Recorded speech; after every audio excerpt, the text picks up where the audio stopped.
2, 1. 7 things you probably didn't know you need to know. I'm Jamie East, and this is the Standout. Over the next 7 minutes or so, we'll look back at a week that saw Ukraine finally get the tanks it's been hoping for, Rishi continuing to struggle with a long list of scandals, Oscar nominations, the Pope speaking out on discrimination, and Taylor Swift versus Ticketmaster. Settle in, pop on the toaster and get up to speed on everything you need to know from the week in 7 minutes or so. This is the Standout 7 from the Smart 7. Don't forget to hit the follow button to get your daily updates at 7 a.m. It was another week of misery for Rishi Sunak's Tories as the list of scandals continued to grow. Tuesday saw the man at the centre of the Boris Johnson part of it insisting his appointment as BBC chairman was by the book. Richard Sharp's new job was announced just weeks after he helped the then Prime Minister Johnson secure a loan guarantor. He says there was no conflict of interest and he rejected calls to step aside. So it was a highly rigorous process, I can tell you, being part of it. And I'm sure that process was fully and carefully recorded, so it can be minuted and seen whether my appointment was done on merit, and I'm confident it will be seen that that was the case. The Nadeem Zahawi tax row kept on rolling all week too, with even Conservative MP Caroline Noakes saying he should stand aside temporarily. Sadly, this looks like a sort of hangover from Prime Minister's past, and I think that Nadeem needs to come clean on all of the questions that are being posed. And during Prime Minister's question time, Sunak was quizzed over his handling of Zahawi, with many asking why he's not sacked the MP. Labour leader Sir Keir Starmer asked the question of whether someone who seeks to avoid tax should be in charge of tax during the grilling. A Prime Minister overseeing chaos, overwhelmed at every turn. He can't even deal with tax avoiders in his own cabinet. Is he starting to wonder if this job is just too big for him? Rishi didn't seem pleased by that, accusing Starmer of reading from prepared sheets as he then checked through his own folder and defended the fact he's appointed an independent advisor to deal with the matter. The politically expedient thing to do would be for me to have said that this matter must have been resolved by Wednesday at noon. But I believe in proper due process. Rishi and his team headed off to Chequers on Thursday to have a group session on topics like Dominic Raab's bullying complaints, Zahawi's tax issues and probably Boris and the BBC. And if there's time at the end, maybe plan out a strategy for the next general election. Meanwhile, Sky News was somewhat startled to get a call from Sir Rod Stewart, who kindly offered to pay for cancer scans for people struggling on the NHS. He also had a few choice words for Rishi's away day crew. I personally have been a Tory for a long time, but I think this government should stand down now and give the Labour Party a go at it, because this is heartbreaking for the nurses. It really is heartbreaking. In all my years of living in this country, I've never seen it so bad.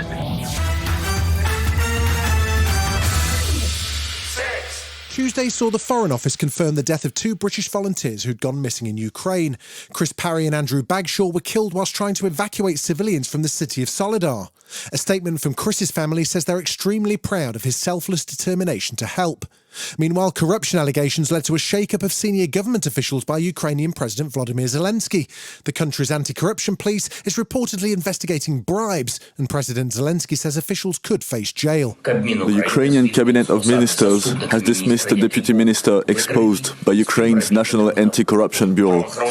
Law enforcers have every opportunity to conduct an investigation and bring the case to court. There was good news on the military front. After weeks of sustained international pressure, Ukraine is finally getting the tanks and heavy weaponry it'll need to hold off a Russian spring offensive. German Chancellor Olaf Scholz confirmed on Wednesday that Germany will be providing Ukraine with 2 battalions of Leopard 2 tanks and explains why it took so long to send aid. We are dealing here with very effective weapon systems, and it is the right thing for us to never provide these weapon systems on our own, but always in close cooperation. And on Wednesday evening, Joe Biden announced that the United States will follow Germany and has plans to send 31 Abrams tanks over to the country. He's branded the tanks the most capable in the world as he addressed the nation from the White House and pledged continued support for a very grateful Volodymyr Zelensky. Putin expected Europe and the United States to weaken our resolve. He expected our support for Ukraine to crumble with time. He was wrong. And he was wrong from the beginning, and he continues to be wrong. We are united. That news was greeted by a new wave of Russian missile strikes, which included about 55 air and sea-based missiles and a host of Iranian Shahed drones, which left at least 11 people dead and more injured in Kyiv and Odessa. President Zelensky had a visitor on Thursday as Sky News' Kate Burley made an appearance in Kyiv and asked some tough questions, including asking Vladimir what he'd do if he was offered the chance to meet Putin one-on-one. I saw the man who said one thing and then did another. Is it too late now? Too late? Not interesting. Who is he now? After full-scale invasion, for me, he's nobody. Meanwhile, NATO Secretary-General Jens Stoltenberg reiterated that the new wave of weaponry is a sign of unified support for Ukraine and that Russia has made a big mistake. President Putin made at least two big mistakes, strategic mistakes, when he invaded Ukraine. He totally underestimated the Ukrainian armed forces, but he also underestimated NATO and NATO allies and partners.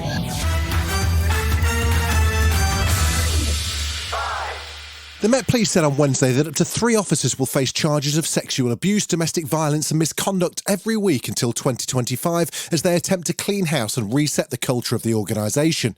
In a bleak response to the ongoing investigations, Met Police Commissioner Sir Mark Rowley said he expects more scandals to emerge. You will see progress from us step by step as we chase more trust, less crime and high standards, which I'm focusing on here. But we have to prepare for more painful stories as we confront the issues that we face. Former Merseyside police officer Chantal Lunt says she doesn't believe that the police will or can rebuild trust with people. And former Met Chief Superintendent Parm Sandhu said the cleansing process within the force needs to be done now. They've let in corrupt officers and it's too easy for those officers to stay and manipulate the force so that they can get jobs working with children.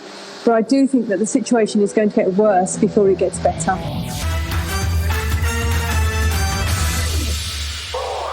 A second mass shooting's taken place in Northern California just days after 11 people were killed in an attack in Monterey. 7 people were killed in 2 separate attacks in the Half Moon Bay agricultural area just 30 miles south of San Francisco. An 8th person's been hospitalised with life-threatening injuries. The suspect, 67-year-old Asian man Chunil Zhao, was taken into custody by police shortly after the incidents occurred. Christina Corpus is the sheriff with San Mateo County. Through investigation, the suspect identified as Chung Li Zhao, a 67-year-old Half Moon Bay resident.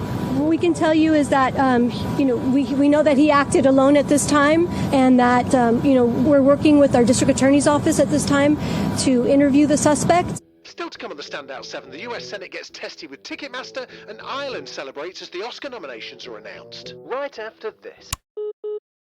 Welcome back. 3. Pope Francis has said the Church needs to do more to end laws that criminalise same-sex relationships. Francis has condemned countries where homosexuality is illegal as unjust and has urged bishops to welcome the LGBTQ community into Roman Catholic churches. While he still brands homosexuality as sin, he's called on religious leaders who support laws against same-sex partnerships to undergo a process of conversion and offer tenderness over ridicule. Being homosexual is not a crime. It's not a crime. Yes, it's a sin, but let us make the distinction between a sin and a crime.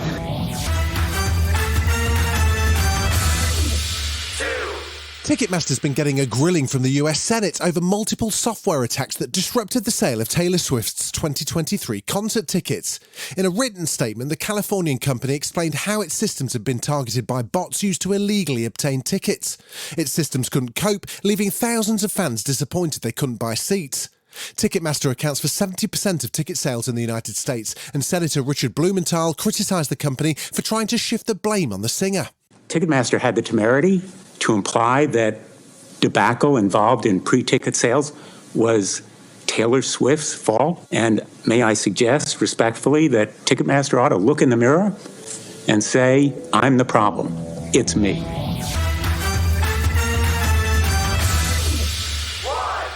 Sci-fi fantasy Everything Everywhere All at Once leads the nominations for this year's Oscars with 11. The shortlist also includes Best Picture nods for the Top Gun and Avatar sequels.